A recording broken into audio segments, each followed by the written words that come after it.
Hello, attorney. Welcome po sa ating Wednesday series. Yes, welcome also, Ban. Kamusta po ang araw nyo ngayon, sir? Okay lang, medyo as usual, busy. Sir, marami po kasi nagtatanong sa akin, tumatawag, nagte-text, patungkol sa proyekto nyo po na Angel Fund. Yung one of the 10-point agenda Yes, ng UBJP, Team Cotabato. Okay, to simplify things, no, ang ibig sabihin ng Angel Fund, the term comes from angel investors or angel investment. Ang Angel Fund ginagamit as a startup capital doon sa mga gustong magnegosyo or magkaroon ng pangkabuhayan na programa. So yun technically ang meaning ng Angel Fund.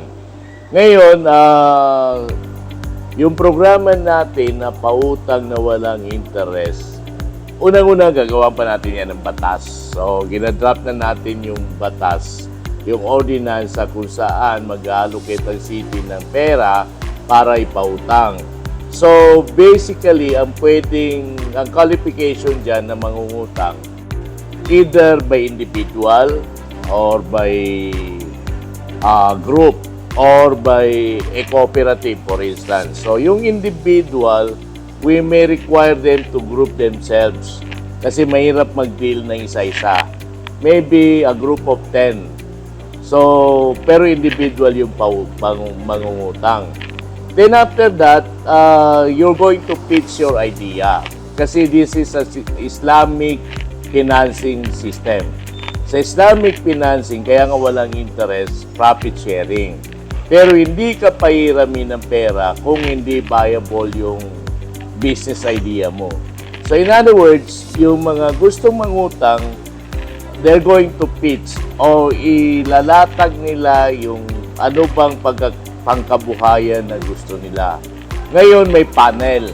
Yung panel, probably one will be from the Sangguniang, one would be from the City Mayor's Office, and one would be from agencies like we're going to use yung negosyo center ng Cotabato City. And maybe we can ask the banks to have their representative para ma-assess yung viability ng negosyo na ipipitch. Kung halimbawa viable yan, okay, we're going to approve. That's a viable idea. And then, ano yung kailangan mo na training para makaumpisa ka? So, mag-uumpisa ka, sabihin natin, basic na requirements, kailangan may alam ka on simple bookkeeping as far as financial management is concerned.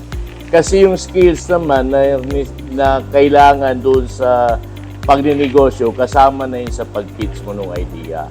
So, after that, we're going to release the money, yung papahiram sa iyo. Pero kasama na doon sa i-pitch mo, paano mo babayaran? How long you're going to pay for it. Hindi namin sasabihin na rigid yung requirement na kailangan ganito, mabayaran mo kaagad. Depende ngayon sa idea mo. Then, after that, paano ka magbabayad? Saan ka magbabayad? So, life goes on, paikot-ikot na yung pera. So, that's how we're going to implement the program. May nagatanong, sir, yung pera, saan po galing sa pera niyo po ba? Ay, hindi ko kaya na. May programa ko pang sarili, pero maliitan lang yun. Ongoing din yun. Pero ito, pang sabi ko nga, 50 million. So, that would be from the city government. In fact, ang unang suggestion ko dyan, 10 million lang. Sabi ni Mayor Bruce, maliit yung 10, gawin natin 50. So, yun yung technically yung idea, paano yan, saan galing ang pera at magkano. So kung magiging successful ito, it could be replicated sa other LGUs ng BARM. Imagine mo ngayon kung pera ng BARM na yan, mas malaking pera. At sa pagkakalam ko, merong ang halal financing system ngayon yung JICA na ibibigay sa BARM. So the idea now is nandyan na. In fact, meron man din nagpapautang na malitang interest. Ang alam ko sa MTIT, meron din sa ibang agency, 1 to 3% yata. Pero may interest pa rin. This time sa atin, wala talagang interest. Plus, may technical know-how na ibibigay sa ating mga tao para talagang walang dahilan na hindi sila mag-succeed. So in other words, hanggat hindi ka maka-take off na mabuti, hindi ka bibitawan ng programa noong city. So after take off, saka tayo, wow, pwede ka nang bigyang laya at magiging mapayapa at magiging progresibo na yung buhay mo. So, ibig sabihin pala, sir, sa lahat ng gustong umutang, i-propose muna nila yung kung ano yung Idea idea nila. nila. So ngayon pala mag-isip-isip na sila kung ano ba yung ilalapit nila na tulong, hingin na tulong sa city. Hindi naman natin sinasabi na everybody ay magninegosyo. Pero yung mga wala pang opportunity ngayon, walang kabuhayan, yun dapat na mag-isip. Okay na yung mga empleyado, let them be employees. Pero yung mga talagang wala pang opportunity, yun ang in-encourage natin. Lalo na yung maliliitan. Sino po ang sa capital nila, sir? Saan po sila po ba ang magsasabi kung magkano capital or nagagaling sa inyo? Sa kanila na, sila na rin. Then we will assess it kung tama ba yun or malaki or maliit. So based sa interview, based sa idea nila, malalaman natin kung too much yan or too small. So kung too much, sabihin natin na baba natin. Kung too big, kung too big, baba natin. Kung too small, pwedeng taasan. Lahat ba, sir, pwedeng mag-apply? Yeah, everybody is welcome. Lalo nga sabi ko yung wala pang kabuhayan ngayon. Hindi ka empleyado, wala kang pinagkakakitaan. Paano ka makapanimula? Kaya hindi kailangan na masyadong malaki. May nagtanong sa akin, sir, working student siya. Gusto niyang umutang sa ganyan. Pwede. So long as may time siya para maghanap buhay. Pwede ba siya mag-part-time student and part-time na may negosyo? Pwede. Wala namang hindi welcome. Lalo na ini-encourage natin yung mga single parent, yung mga solo parents para matulungan sila. Probably mga kailan kayo yan, sir? Kasi marami talaga nagtatanong kailan masimulan. Opo. Unang-una, maupo kami June 30 noon time. So basically, first session July 1. So by that time, saka pa kami makaumpisa na magtrabaho. Wala pa nga akong staff na magagawa niyan. So within July, inshallah, baka may-file natin ang first reading. Then sunod-sunod na yan. Sana nga ba before the year ends, maka-start na tayo. If ever man, sir, saan ba sila pupunta? If ever mag-apply sila sa Of course, Sangkaya? meron tayong tatalagang agency. Sa ngayon, wala pa. We will inform the public kung saan mag-submit ng application ng ganyan kung maayos na natin yung ordinansa. Tanong ko din, sir, ano po ba paano nyo po ba na-implement itong Angel Fund? Ano po ang inspirasyon nyo? Bakit nyo nabuo itong 10 points agenda tungkol sa Angel Fund? Actually, nung nasa DTI ako, may program sana dito first program sa buong Pilipinas ng social enterprise is yung DTI, yung BARM.